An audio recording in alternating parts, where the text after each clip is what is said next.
에스겔 40장 1절부터 4절까지만 제가 읽겠습니다. 우리가 사로잡힌 지 25째 해 성이 함락된 후 14째 해 첫째 달 10째 날에 곧 그날에 여호와의 권능이 내게 임하여 나를 데리고 이스라엘 땅으로 가시되, 하나님이 이상 중에 나를 데리고 이스라엘 땅에 이르러 나를 매우 높은 산 위에 내려놓으시는데, 거기에서 남으로 향하여 성읍 형상 같은 것이 있더라. 3절 같이 읽습니다. 나를 데리시고 거기에 이르시니 모양이 놋같이 빛난 사람 하나가 손에 삼줄과 청량하는 장대를 가지고 문에 서 있더니, 그 사람이 내게 이르시되, 인자야, 내가 내게 보이는 그것을 눈으로 보고 귀로 들으며 내 마음으로 생각할지어다. 내가 이것을 내게 보이려고 이리로 데려왔으니 너는 본 것을 다 이스라엘 족속에게 전할지어다 하더라. 아멘. 성도 여러분, 가을이 조금씩 깊어가고 있습니다. 그리고 이번 주간은 중추절 명절이기도 합니다. 10월 2일이 이제 임시공휴일로 지정되면서 10월 3일까지 개천절까지 무려 6일의 명절 연휴가 이제 이어질 텐데, 아무쪼록 성도의 건덕을 지키면서 가족들과는 아름다운 추억과 행복한 시간이 되시기를 주의 이름으로 축원합니다. 오늘 에스겔 40장을 살펴보고, 또 마지막은 명절을 맞이하는 성도님들을 위해 가정에 대한 권면을 제가 덧붙이도록 그렇게 하겠습니다. 여러분, 에스겔서에는 두 번의 성전 투어가 나옵니다. 이것은 마치 우리가 어떤 온라인을 통해서 가상현실로 이렇게 둘러보는 것과 같은 그런 일종의 그런 성전 투어입니다. 하나님께서 에스겔을 이상 중에 들어 올리셔서 환상 가운데서 이렇게 성전의 본래의 모습을 보여주었습니다. 에스겔 8장부터 11장에 나왔던 그 성전의 모습은 너무 충격적이었죠. 성전이라고 할 수 없을 정도로 성전 안에는 온갖 우상이 가득 차 있었고, 심지어 지도자들마저도 우상에 심취해 있는 충격적인 모습을 보았습니다. 성전은 한마디로 우상 숭배로 얼룩진 성전이었습니다. 여러분, 우리가 이제 에스겔을 읽으면서 성전을 얘기하니까 성전 자꾸 교회만 생각할 게 아니라 이 성전은 또한 우리 가정일 수도 있습니다. 우리 가정이 지금 실제 우리 가정은 어떤 모습이냐, 이런 걸 봐야 하고요. 또 우리 자신이 성전입니다. 성령을 모시고 있기 때문에. 그래서 우리는 이 에스겔서를 통해서, 에스겔서라는 창을 통해서 이 성령을 모시고 있는 성전으로서의 내 모습은 어떤 모습인가, 이런 것들을 우리가 들여다보는 그런 성찰이 우리에게 필요합니다. 그래서 이 현실의 성전은 에스겔 8장부터 11장의 성전은 우상 숭배로 가득 차서 하나님이 성소를 떠나버립니다. 하나님이 성소를 떠나버리니까 예루살렘은 더 이상 예루살렘이 아니죠. 하나님이 떠난 예루살렘이 무슨 의미가 있겠습니까? 그래서 결국은 예루살렘이 멸망합니다. 근데 문제는 뭐죠? 유다 난민들과 예루살렘에 남은 유다인들은 어떤 생각합니까? 아니, 설마 하나님이 예루살렘을 멸망시키겠는가? 설마 예루살렘에 성전이 있는데 하나님 예루살렘 그렇게 쉽게 버리시겠는가? 이런 얘기를 하고 있는 겁니다. 마치 우리가 죄 짓는 것도, 아이고 뭐 설마 별일 있겠나? 뭐 그래 별나게 믿을 거 뭐 있나? 죄 짓는 것 겁 안 내고 막 죄 짓잖아요. 근데 여러분, 그렇지 않다는 겁니다. 우리가 이런 통찰들을 좀 얻을 필요가 있습니다. 그래서 하나님이 그 사랑하는 예루살렘 성전을, 다윗이 예배드리던 그 다윗성 헤브론 예루살렘 그 아름다운 성을 떠나서 사막 모래 폭풍 가운데 하나님의 성소가 어디로 옮겨왔죠? 유다 난민들이 포로 수용소 위에 하나님이 거기 와 계셨던 겁니다. 자, 여러분, 그리고 우리가 이제 성경을 읽다가 33장에 오면서부터 심판의 메시지가 회복의 메시지가 바뀌었는데, 이제 어떻게 됩니까? 그렇게 예루살렘을 떠나시고 성소를 떠나신 하나님이 예루살렘으로 다시 돌아오신다는 겁니다. 오늘 그 이야기입니다. 33장을 기점으로 이제 회복의 메시지가 나오고, 특별히 37장에 성전으로 돌아오시기 전에 예배드릴 사람부터 먼저 바꾸어 놓는 거예요. 하나님이 오시는 게 중요한 게 아니라 하나님을 맡고 하나님을 예배할 사람들이 먼저 바뀌어야 되잖아요. 근데 그 사람들의 모습은 마른 뼈와 같다는 겁니다. 무덤에 갇혀 있는 상황이라는 겁니다. 그래서 하나님이 뭡니까? 내가 마른 뼈를 살려내고 무덤에서 건져내고, 이스라엘 백성들이 어떤 대각성 운동이나 회개 운동이 일어난 것도 아닌데 하나님이 주도적이고 일방적인 회복의 선포인 겁니다. 내가 그렇게 하겠다. 내가 너희를 무덤에서 끌어내고 나의 영을 너희들에 넣어서 하나님의 군대가 되게 하겠다. 그런 비전을 드러냈습니다. 그리고 이제 40장부터 오늘 읽게 되는 두 번째 성전 투어가 시작되는데, 이 성전 투어는 회복된 성전을 의미합니다. 회복된 성전. 그래서 제가 여러분 성전만 자꾸 생각하지 말고 이 회복된을 얘기할 때 한번 따라합시다. 회복된 가정, 회복된 나, 이것을 함께 생각을 해야 한다는 겁니다. 회복된 성전의 절정은 예배를 받으시고 자기 백성을 축복하실 하나님이 성소로 들어오시는 겁니다. 실제로 하나님이 성소로 들어오는 장면을 우리가 읽게 되어지는 것입니다. 굉장한 일이 아닐 수 없죠. 에스겔서를 보면 하나님은 에스겔의 입에 메시지를 주시기 전에 먼저 환상을 통해서 제 선지자에게 설명합니다. 그래서 40장 4절을 보면 보라, 들으라, 생각하라 이렇게 말하거든요. 이것은 뭐냐면 그만큼 우리에게 중요하다는 얘기죠. 하나님은 에스겔에게 먼저 성전을 환상 가운데서 둘러보면서 봐라, 그리고 들으라, 그리고 생각해라, 계속해서 이야기를 하고 있습니다. 사실 이제 우리는 너무 사는 게 바쁘다 보니까 신앙을 좀 깊이 있게 생각할 시간이 잘 없습니다. 그나마 주일 교회 와서 말씀을 듣는 이 시간이 그 유일한 시간이나 다름이 없는데, 여러분 이 시간은 저녁 9시 뉴스에 이런 메시지가 나올 수 없고요, 유튜브를 튼다고 해서 되지가 않습니다. 물론 세상에는 좋은 설교자들이 넘쳐나고 얼마든지 우리가 좋은 어느 교회에 들어가서 내가 좋아하는 목사님 설교를 들을 수 있지만 사실 그건 좀 저는 다르다고 생각해요. 여러분 하나님은 교회를 세우시고 말씀을 전할 주의 사자를 주시고, 여러분 이게 우리가 일주일 후에도 유튜브로 들을 수 있지만 지금 하나님이 이 시간에 말씀하시는 줄로 믿습니다. 저는 그래서 이 예배의 현장성이라고 하는 것이 굉장히 중요한 의미를 가진다, 그렇게 생각됩니다. 지금 했는 설교는 온라인상에 남아있기 때문에 유튜브로 언제든지 12번도 더 들을 수 있지만 바로 지금 이 시간 성령께서 강단의 말씀을 선포할 때에 성령께서 여러분의 심령 가운데 역사할 줄로 믿습니다. 이게 굉장히 중요한 의미를 가진다는 것을 잊지를 말아야 합니다. 여러분 우리가 40장 1절부터 4절을 읽었는데요, 이제 이게 연대가 나고 있는데 에스겔이 포로로 끌려온 지 25년입니다. 25년. 또 첫 번째 환상을 본 지 20년이 지났고요, 예루살렘이 멸망한 지는 14년이 지나서 다시 성전을 보게 됩니다. 여러분 이 성전의 회복은 단순히 건물로서의 공간으로서의 성전의 회복이 아닙니다. 이 성전의 회복의 지향하는 것, 성전의 회복이 가리키는 건 뭐냐면 예배의 회복인 것입니다. 하나님은 에스겔을 이스라엘 높은 산으로 데려가시고 녹같이 빛난 사람 곧 천사가 모시로 만든 끈과 청량하는 막대기를 들고 성전을 청량하고 있습니다.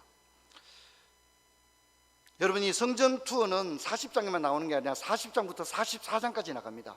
그래서 이걸 40장부터 44장까지 한 번에 보는 것은 너무 좀 무리가 있어서 한 장씩 여러분 제가 살펴보려고 하는데, 자 어쨌든 성전 투어는 40장부터 44장까지 이어지는데 오늘 읽게 된 40장은 성전 외부의 모습을 보여줍니다. 이게 성전 외부라는 것은 성소와 지성소의 외부를 의미하는 겁니다.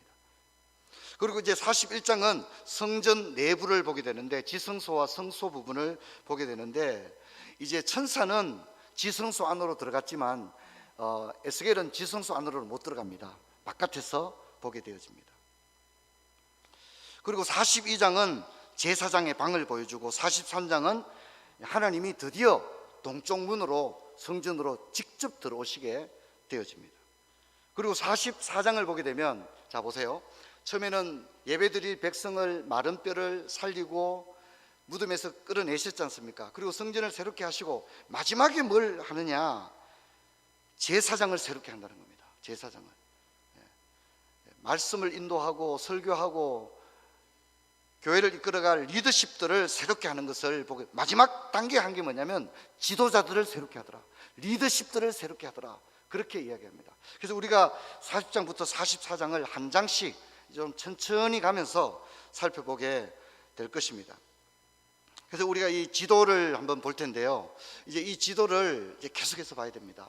그래서 제가 우리 단체 카톡방을 통해서 여러분 저걸 그릴 수도 없고 찍는다고 해서 볼 수도 없어서 요즘 우리 교회에서 여러분에게 나누어드리는 그 자료에 이걸 다 보내드리도록 하겠습니다. 그래서 여러분 스마트폰을 보면서 이렇게 볼 수 있도록 그렇게 해드리겠습니다. 일단 보니까 성전의 모습이 정사각형이라는 걸 알 수 있고요.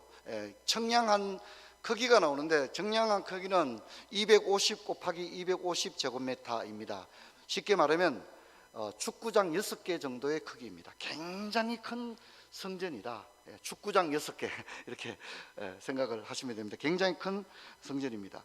천사의 청량 막대기 장대는 6층인데 이게 한 3.1m에서 3.2m 정도가 되고요. 축구장 6개의 굉장히 큰 성전의 모습인데 이걸 이제 동쪽에서 하나님이 들어가셔서 마지막에 문을 닫게 되어집니다. 성전 투어는 동쪽 문에서 시작하고 44장의 마지막에 가면 하나님이 명령을 합니다. 동쪽 문을 닫아라 이렇게 말합니다. 그럼 이제 동쪽 문으로 하나님이 들어오셔서 44장에 가서 동쪽 문을 닫아라 라고 말하는데 왜 닫아라고 말씀하셨을까요? 명절을 앞두고 굉장히 힘들어 하시는 것 같습니다. 문을 닫아라는 말은 뭡니까? 다시는 떠나지 않겠다는 걸 얘기하는 겁니다. 들어오신 다음에 문을 닫아라는 말은 나는 여기 있을 것이다. 이제 떠나지 않을 것이다. 그러니까 동쪽 문을 닫아라. 그렇게 이야기를 하는 겁니다. 자, 여러분 우리가 앞으로 이제 40장부터 44장까지 나가면서 성전에 가는 것들은 또 반복해서 살펴볼 수 있는 기회가 많으니까 오늘은 조금 정도만 나가도록 하겠습니다. 먼저 우리가 읽지 않았던 5절부터 49절까지 굉장히 긴 내용이 나오는데 이것은 다 천사가 청량하는 것이고요. 그 천사의 투어에 따라 가이드를 따라서 에스겔이 이렇게 성전을 이곳저곳 둘러보는 그런 장면인데 몇 가지 특징이 있습니다. 첫째는 성전 벽으로 둘러싸여 있다는 겁니다. 이것은 거룩한 것과 세속적인 것을 구별하기를 원하신다고 하는 겁니다. 여러분 벽으로 둘러싸인다고 하는 것은 좀 부정적으로 보면 폐쇄적일 수는 있잖아요. 그렇죠, 그죠? 하지만은 왜 성전을 벽으로 둘러싸느냐, 성전 벽이 별도로 있느냐는 것은 성전은 거룩한 것과 속된 것을 구별하는 것이라는 겁니다. 여러분 우리가 세상을 향해 나가고 교회는 세상을 향해 열려 있어야 하는 것이 마땅하지만 여러분 하나님의 자녀는 이 세상 가운데 살면서도 세상과 구별되지 않는 사람이 아니라 세상에서 반드시 구별된 삶을 살아야 할 존재임을 이 성전 투어를 통해서 우리에게 가르쳐 주고 있는 겁니다. 그래서 여러분 우리를 뭐라 부릅니까? 성도라고 부릅니다. 성도, 거룩한 무리들 이렇게 부르는 겁니다. 우리의 특징이 성경책 들고 교회 가는 사람들이 아니라 우리의 특징을 한마디로 말하면 이 사람들은 거룩한 무리들이다. 그렇게 이야기합니다. 우리를 특징 지을 수 있는 것이 많겠지만, 우리를 설명할 수 있는 것이 많겠지만 성경이 우리를 말할 때는 우리는 거룩한 사람들이라는 겁니다. 이것이 우리의 정체성입니다. 이 정체성을 잃지 않기 위해서 몸부림쳐야 됩니다. 굉장히 중요합니다.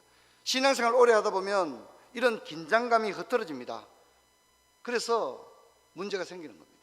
저도 이제 출장을 가거나 이렇게 총회를 다녀왔습니다. 한 일주일 정도 새벽기도 하지 않으면요 굉장히 힘듭니다. 피아노 치시는 분들이 그러더라고요. 매일 연습을 한다고 그러더라고요. 매일 연습 안 하면 너무 힘들다는 거죠. 그래서 연습을 3일을 안 하면 동료 이 오케스트라 하시는 동료들이 다 안다는 겁니다. 아, 저 사람 연습 좀 안 하는 것 같다 안다는 거죠. 일주일을 연습 안 하지 않으면 관객들이 알 수 있다는 겁니다. 목회도 마찬가지입니다. 목회 30년 하면 저절로 할 수 있는 게 아니라 저도 일주일 출장을 가서 새벽 기도를 하지 않으면 다시 돌아와서 굉장히 힘듭니다. 다시 이 영적인 리듬을 회복하고 제가 제 속에 무슨 자가 발전이 있어서 내 속에 어떤 내적 능력이 있어서 목사 안수를 받는 순간 남들이 가지지 못한 어떤 특별한 능력을 내장한 것이 아니라 그저 저는 여러분과 다를 바가 없고 다만 이 무거운 직분을 맡았을 뿐인데, 이 직을 감당하기 위해서는 매 순간 하나님이 주시는 그 능력과 은혜 없이는 감당할 수가 없더라는 겁니다. 여러분이 신앙생활 하는 것도 동일한 줄로 믿습니다. 여러분, 이것을 잊지를 말아야 됩니다. 정체성을 잃지 않는 여러분 되기 위해서는요, 몸부림쳐야 합니다. 결사적으로 기도해야 됩니다. 그리고 성경 묵상하고 자신의 영적인 관리를 철저히 해야 됩니다. 그렇지 않으면 나도 모르는 사이에 세상과 다를 바 없는 사람이 되어 있고, 내 입에서는요 세상 사람의 언어가 막 흘러나오게 되고, 찬송이 나와야 되는데 입에서 막 유행가가 막 나오고 그래야 됩니다, 사람이. 또 여러분, 우리가 이 성전 투어에서 살펴볼 수 있는 것은 거룩함에는 등급이 있더라는 겁니다. 좀 오해할 수 있는 내용이지만, 적어도 성전의 모습은 지성소를 향하여 나갈 때마다 또 다른 장벽들, 하나의 어떤 높이가 있더라는 겁니다. 이 등급이란 말이 좀 적절하지 않은 표현일 수는 있는데요, 분명한 것은 거룩함의 단계는 분명히 있더라는 겁니다. 즉 지성소를 향하여 성전 안쪽으로 들어가면 들어갈수록 계단이 점점 높아지고 있는 것을 우리에게 이야기를 하고 있습니다. 그래서 이 성전 벽의 바깥 지면에서 이제 성전의 동쪽 문을 향해 들어갈 때 계단이 있습니다. 우리 한번 찾아보도록 하겠습니다. 40장 22절. 그 창과 현관 길이와 너비와 종려나무가 다 동쪽을 향한 문간에 있으니 그 문간으로 올라가는 이게 동쪽 문입니다. 처음으로 들어가는 게이트, 첫 번째 게이트입니다. 근데 올라가는 그새 7계단이 있더라, 이렇게 말합니다. 7계단이 있습니다. 세상으로부터 와서 성전으로 들어갈 때 7계단을 올라서 동쪽 문으로 들어가게 되더라, 이렇게 얘기합니다. 자, 26절 한번 볼까요? 또 그리로 올라가는 7층계가 있고 라고 함으로써 계단이 7개 있다는 것을 우리에게 알려주고 있습니다. 어려운 내용은 아닙니다. 자, 이제 바깥에서, 지면에서 바깥 뜰로 들어왔는데, 이제 바깥 뜰에서 이제 지성소와 성소가 있는 안쪽 뜰로 들어가는데 또 계단이 있습니다. 40장 31절. 현관이 바깥 뜰로 향하였고 그 문벽 위에도 종려나무를 새겼으며 그 문간으로 올라가는 8층계가, 이번에는 8개의 계단을 또 올라가더라, 그렇게 이야기합니다. 동일한 내용이 34절에도 나오고 37절에도 동일한 계단이 8개의 계단이 있다는 얘기를 반복해서 계속해서 이야기해 줌으로써 이 설명이, 이 묘사가 일정한 교훈을 줄 만한 근거를 가짐을 이야기합니다. 지면에서 성전으로 들어오는 바깥들이 있는데 7계단을 올라왔고, 그 다음에 성전 안쪽으로 또 올라갈 때 또 8개의 계단이 있더라는 겁니다. 이 높아진다는 게 뭔 뜻일까요? 7개의 계단, 8개의 계단을 통과하면서 점점 하나님의 성소와 지성소를 향해 나갑니다. 그럼 뭘 의미일까요? 이 7개의 계단, 8개의 계단을 여기서 우리 굳이 교훈을 찾아낸다면 이 계단의 높이는 뭘 의미할까요? 신앙의 연조일까요? 아니면 교회의 직분일까요? 어떤 분들은 그렇게 생각해요. 믿음 생활에서 장로가 되고 권사가 되는 것이 마치 어떤 영적인 성장의 결과물로 생각하는데, 그건 굉장히 위험합니다. 굉장히 위험합니다. 여러분, 직분을 맡는 것이 굉장히 위험하다는 걸 잊지 말아야 합니다. 여러분, 그럼 이 계단은 영적인 성숙도일까요? 교회에서의 활동을 말할까요? 교회와 선교에 끼친 어떤 공로를 말할까요? 이런 것이 아닙니다. 여러분, 이 계단이 있다는 것은 하나님이 모세를 부를 때 모세가 그냥 하나님께 나갈 수 없었어요. 하나님 말합니다. 내가 거룩하기 때문에 너는 지금 발에서 신을 벗어야 한다고 말했습니다. 이렇게 계단이 있다는 것은 우리가 하나님께 나가고자 하는 모든 사람은 그 어떤 누구라도 은혜의 보좌 앞으로 나가기를 원한다면 그냥은 안 된다는 겁니다. 여러분, 우리는 거룩한 예복을 입고 주님 앞에 나가야 한다는 것입니다. 하나님은 거룩하시기 때문인 것입니다. 여러분, 교회에 나올 때 그냥 차 타고 엘리베이터를 타고 그냥 바로 3층이나 4층으로 올라오지만, 오늘 이 성경이 보여주는 이 모습 속에는 내가 계단을 하나하나 조심스럽게 걸어서 올라가는 그런 심정으로 주님 앞에 나올 수 있는 저와 여러분 되기를 주의 이름으로 축원합니다. 축원합니다. 예전에는요, 대표기도 맡고 이러면 일주일 동안 새벽기도 준비하고 와서 대표기도 했어요. 그렇게 안 하면 장로님들이 혼을 내죠. 선임 장로님들이 혼을 내죠. 어떻게 기도도 준비 안 하고 대표 기도 어떻게 자신 있게 나와서 하냐고 그랬죠. 교회 일 하는 거, 교회 뭐 무슨 직분 맡고 이러면요, 가장 첫 번째 해야 되는 게 기도라고 생각했어요. 기도하지 않는 것은 아무것도 안 하겠다는 말과 똑같은 것이거든요. 여러분, 우리가 하나님께 나가고 우리가 뭘 한다는 것 자체가 말이 안 되잖아요. 우리가 뭘 하겠습니까? 우리가 가진 게 우리 속에 무슨 선한 게 있겠습니까? 그래서 우리 발에서 신을 벗어야 하는 겁니다. 그게 계단을 올라가는 모습입니다. 부끄럽게 내 발에서 신을 벗고 두렵고 떨림으로 주님 앞에 나아가는 거죠. 그런 마음의 자세를 요청하는 겁니다. 근데 문제는 우리가 생각하는 신앙의 연조, 교회의 직분, 또 어떤 영적인 성숙도, 교회에서의 활동, 이런 것들을 계단으로 생각해서는 안 됩니다. 여러분, 오히려 그런 것들은요, 어쩌면 하나님께로 나아가는 것을 일정 부분 방해할 수도 있다는 것을 잊으면 안 됩니다. 오히려 내가 교회 일 많이 하고 헌금도 많이 하고 교회에서 양육도 많이 받고 성경도 많이 하고 이런 것이 나쁜 건 아니에요. 좋은 거예요. 그렇지만은 그것이 하나님께로 나아갈 때 그것이 자기 의가 되게 되면, 자기 자랑이 되게 되면 하나님께 나아가는 것들을 때로는 그것들이 방해할 수도 있다는 사실을 여러분이 잊지를 말아야 합니다. 여러분, 히브리서 12장 14절을 소리내서 우리 같이 한번 읽겠습니다. 시작. 모든 사람과 더불어 화평과 거룩함을 따르라. 이것이 없이는 아무도 주를 못. 한 번 더 읽겠습니다. 모든 사람과 더불어 화평함과 거룩함을 따르라. 이것이 없이는 아무도 주를 보지 못하리라. 이렇게 얘기합니다. 목사고 장로고 권사고 모태신앙이고 몇 대째 믿고 뭐 교회에서 뭐 대단한 일을 하고 무슨 위원장이고 그런 거가 아닙니다. 화평함과 거룩함이 없으면 아무도 주님 볼 생각도 하지 마라. 내 앞에 나올 수 없다. 그렇게 이야기하는 겁니다. 여러분, 화평은요, 사람과 사람들 사이의 관계입니다. 그리고 거룩함은 사람과 하나님 사이의 관계인데, 다투거나 싸우고 관계가 불편하면 해결하고 하나님께 나와야 됩니다. 해결하고. 지금 교회 일 하는 게 중요한 게 아니고 시어머니와 싸우고 신우와 싸우고 직장 동료와 원수를 지고, 여러분, 주님은 그거부터 해결하기를 원합니다. 예물을 드리다가 형제와 싸운 것이 생각나면 가서 화해하고 와서 예물을 드려라. 이렇게 함으로써 하나님이 받으시는 예배는 화평함 가운데 드리는 예배를 원하시는 것이고, 주님이 가르쳐준 기도에도 우리가 다른 사람들의 죄를 용서해 주었사오니 또한 내 죄를 용서해 주옵소서라고 하는 것입니다. 우리가 말하지는 않지만 얼마나 관계가 깨어진 시대입니까? 연락 안 하고 지내고 모른 척하고 지내고 남처럼 지내고. 여러분, 그러면요, 신앙 연조가 높고 교회 직분이 아무리 목사 장로라도 하나님 그거 안 받아줍니다. 먼저 형제와 다툰 것이 생각나면 그거 먼저 해결하라고 얘기를 하는 것입니다. 그런데 여러분, 이걸 해결하고 싶은 마음이 우리도 있죠. 그런데 이게 인간관계가 잘 안 됩니다.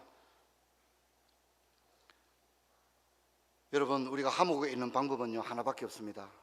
내가 죽는 수밖에 없습니다. 죽기 전에는 절대 화목함에 이를 수 없습니다.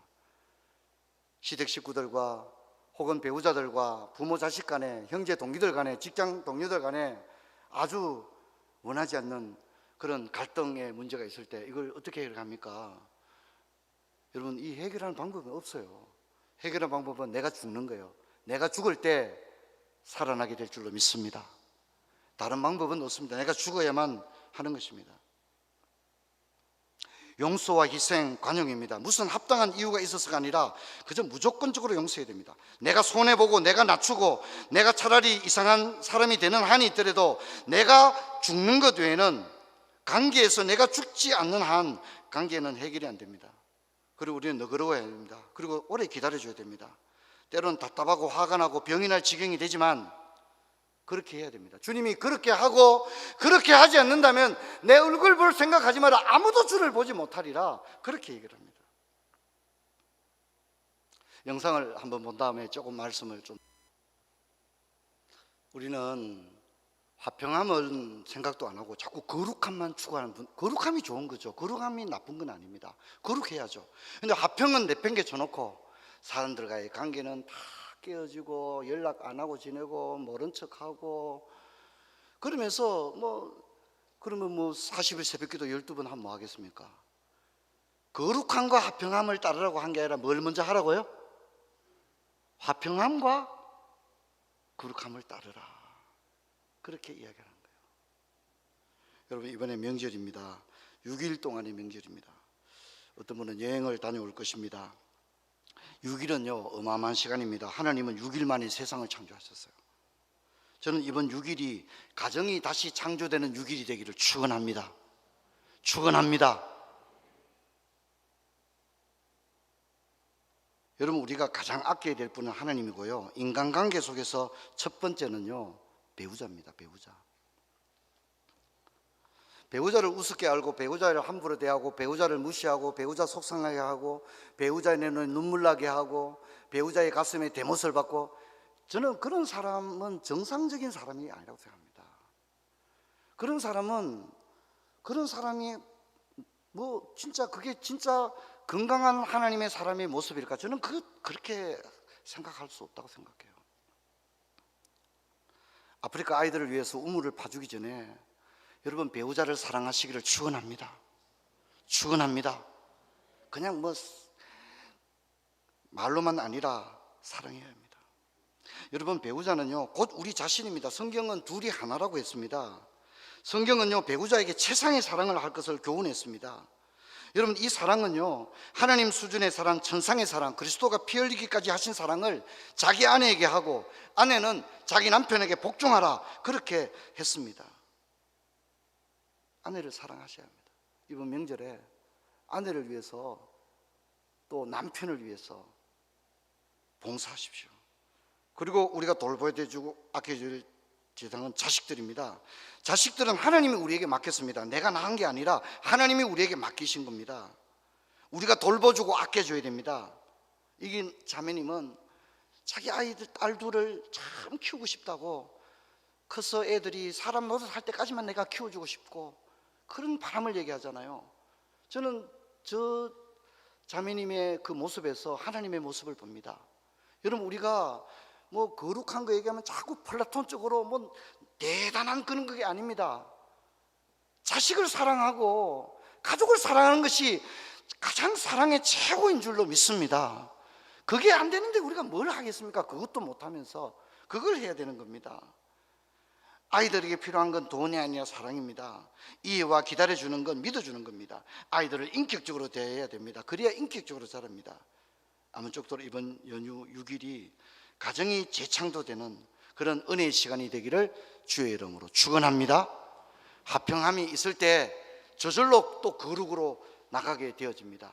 화평함과 거룩함, 계단을 올라가는, 주님의 은혜의 보좌 앞으로 갈 때 계단을 올라가는 그 마음으로, 내가 이제 이 7개의 계단, 8개의 계단을 올라갔는데 화평함의 계단, 거룩함의 계단을 올라가리라, 그렇게 결단할 수 있는 그런 저와 여러분 되기를 주의 이름으로 축원합니다.